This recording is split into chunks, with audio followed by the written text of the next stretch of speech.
Hello everyone, स्वागत है आप सभी का आपके अपने यूट्यूब चैनल हिंदी ज्ञान में। मित्रों, आज हम उत्तराखंड एलटी के पाठ्यक्रम अर्थात सिलेबस पर चर्चा करेंगे। हम देखेंगे कि किस प्रकार से प्रश्नों की संख्या होगी और प्रश्न कहाँ कहाँ से पूछे जाएंगे। साथ ही हिंदी के पाठ्यक्रम पर विस्तृत चर्चा करेंगे। तो आइए देखते हैं प्रश्नों की संख्या स्तरवार। आपके समक्ष पदनाम और विषय। पदनाम है एलटी, विषय अलग अलग विषय यहाँ पर दिए गए हैं। और बीएड, एलटी, बीपीएड स्तरीय शैक्षिक अभिवृत्ति हेतु अंक प्रारंभ में यह दिया गया है। इंटरमीडिएट स्तरीय विषय व अंक, स्नातक स्तरीय विषय व अंक, कुल अंक दिया गया है।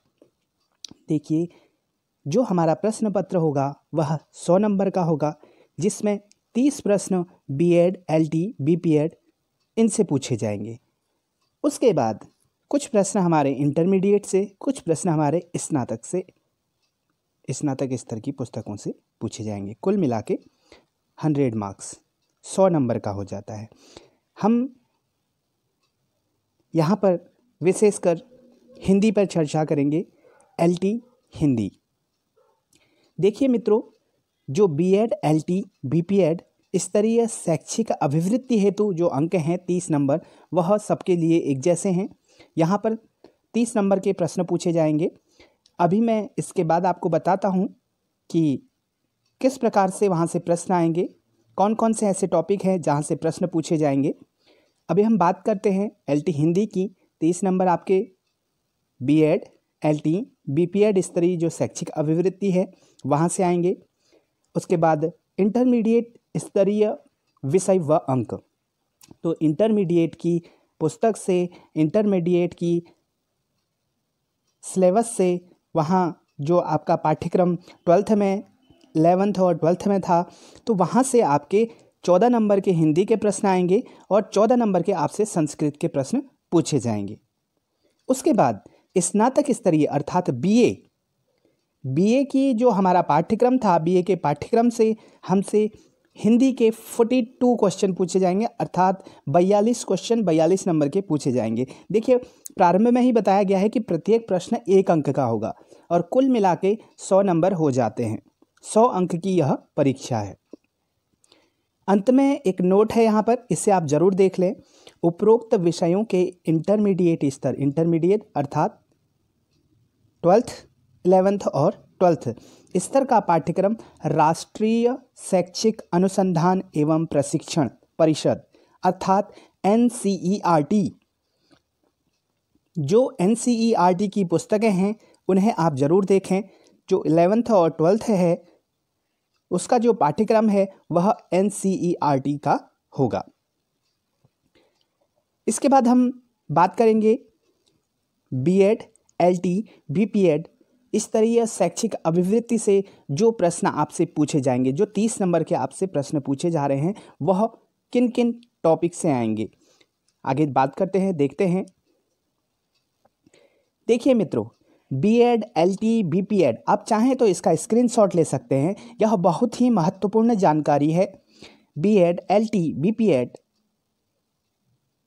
प्रशिक्षण शिक्षण अभिरुचि से संबंधित पाठ्यक्रम, यह आपके समक्ष पाठ्यक्रम है। जैसे कि शिक्षकों में छात्रों के प्रति अभिवृत्ति पहला है, दूसरा है सामाजिक परिपक्वता, तीसरा शिक्षा के प्रति अभिवृत्ति, विचार संप्रेषण, अंतः वैयक्तिक संप्रेषण, अगला शिक्षण, व्यवसाय व व्यावसायिक प्रतिबद्धता, अगला है शैक्षिक प्रयोग, समस्याएं एवं नवाचार, शिक्षक की योग्यताएं एवं गुण, शिक्षण प्रकृति, उद्देश्य, अभिलक्षण एवं मूलभूत आवश्यकताएं, अधिगमकर्ता के अभिलक्षण, अगला शिक्षण को प्रभावित करने वाले कारक, शिक्षण की विधियां, शिक्षण की सहायक सामग्रियां, बच्चों में वृद्धि एवं विकास में आनुवांशिक एवं वातावरण का प्रभाव। यह सारे प्रश्न, यह सारे टॉपिक जो आपके समक्ष हैं, यह आपके बीएड, बीपीएड, एलटी, आपके सीटेट के लिए जो आप तैयारी करते हैं वहाँ से ही यह आपका पाठ्यक्रम बनाया गया है। अधिगम का अर्थ एवं अवधारणा, इसकी प्रक्रिया तथा इसे प्रभावित करने वाले कारक, अधिगम के सिद्धांत एवं उसका प्रभाव, वैयक्तिक विभेद, व्यक्तित्व, बुद्धि, विशेष आवश्यकता वाले अधिगमकर्ता, अधिगम की कठिनाइयाँ, अधिगम के पठार, लर्निंग मैप, सामंजस्य, अधिगम शिक्षण, अधिगम प्रक्रिया, राष्ट्रीय पाठ्यचर्या रूपरेखा 2005 के संदर्भ में शिक्षण अधिगम रणनीति एवं विधियाँ, मापन एवं मूल्यांकन का अर्थ एवं प्रयोजन, मूल्यांकन पद्धतियाँ, सतत एवं व्यापक मूल्यांकन, क्रियात्मक शोध, शिक्षा का अधिकार अधिनियम 2009। तो मित्रों, आप केवल इन टॉपिक पर चर्चा करें, इन टॉपिक पर स्टडी करें, अन्य टॉपिक को न लें, जिससे कि आपका सिलेबस काफ़ी बड़ा ना हो जाए। आप इन टॉपिक पर ध्यान देंगे। ये जो आपके सामने टॉपिक्स रखे हुए हैं, इन पर आप ध्यान दें। अब हम बात करते हैं सहायक अध्यापक एलटी के हिंदी विषय का जो पाठ्यक्रम है उस पर हम चर्चा करते हैं। सर्वप्रथम वर्णमाला, हिंदी वर्णमाला, जिसमें आपको हिंदी वर्णमाला, वर्तनी और संधि तक पढ़ने की आवश्यकता होगी। हिंदी वर्णमाला में आपको वर्णमाला, स्वर, व्यंजन, स्वर के प्रकार, स्वर का वर्गीकरण, व्यंजन का वर्गीकरण, यह आपका हिंदी वर्णमाला में है। दूसरा आपका जो टॉपिक है वह है हिंदी शब्द रचना। हिंदी शब्द रचना अर्थात हिंदी में शब्द की रचना किस प्रकार से हुई, कौन कौन से ऐसे माध्यम हैं जिससे शब्द की रचना होती है, जैसे कि उपसर्ग, प्रत्यय, समास, यह सारी चीज़ें, पर्यायवाची शब्द, विलोम शब्द, अनेक शब्दों के लिए एक शब्द, यह आपको हिंदी शब्द रचना में पढ़ना होगा। अगला है वाक्य, वाक्य भेद, मुहावरे, लोकोक्तियाँ। आपको वाक्य विचार, वाक्य भेद में वाक्य भेद, विराम चिन्ह, मुहावरे, लोकोक्तियाँ, यह आपको पढ़ना होगा। देवनागरी लिपि, आप सब जानते हैं कि हमारी जो लिपि है, हिंदी की जो लिपि है वह देवनागरी लिपि है। इस पर आपको अपना ध्यान केंद्रित करना होगा। अब है हिंदी साहित्य का इतिहास, पद्य साहित्य एवं गद्य साहित्य। देखिए, देखने में बहुत छोटा सा टॉपिक है लेकिन बहुत विस्तृत है। हिंदी साहित्य का इतिहास अर्थात सन 1000 ईस्वी से लेके अब तक, आज तक जो कुछ भी लिखा गया है वह हिंदी साहित्य के इतिहास में आता है। तो आपको इस टॉपिक पर ज़्यादा फोकस करना होगा। यह बहुत लंबा टॉपिक है, इस पर आप ज़्यादा स्टडी करें। अगला है काव्यांग परिचय। काव्यांग परिचय में आपको रस, छंद और अलंकार पढ़ने होंगे। आपका सिलेबस का अगला टॉपिक है हिंदी कविता। हिंदी कविता में भक्तिकालीन और रीतिकालीन, हालांकि ऊपर दिया जा चुका है हिंदी साहित्य का इतिहास। हिंदी साहित्य का इतिहास में आपको गद्य और पद्य पूरा बताया जा चुका है। हिंदी साहित्य के इतिहास में सन 1000 ईस्वी से लेके 2021 तक सब कुछ आता है, किंतु फिर से अलग दिया गया है भक्तिकालीन और रीतिकालीन। हिंदी कविता 1, भक्तिकालीन और रीतिकालीन। भक्तिकालीन अर्थात 1350 से लेके 1650 तक, रीतिकालीन कविता अर्थात 1650 से लेके 1850 तक की कविताएं रीतिकालीन कहलाती हैं। रीतिकालीन कविताएं होंगी। आपको यहाँ पर 1350 से लेके 1850 तक आपको देखना है जो भी काव्य लिखा गया है। अगला टॉपिक है हिंदी कविता भारतेंदु से छायावादी काल तक और छायावादोत्तर कविता।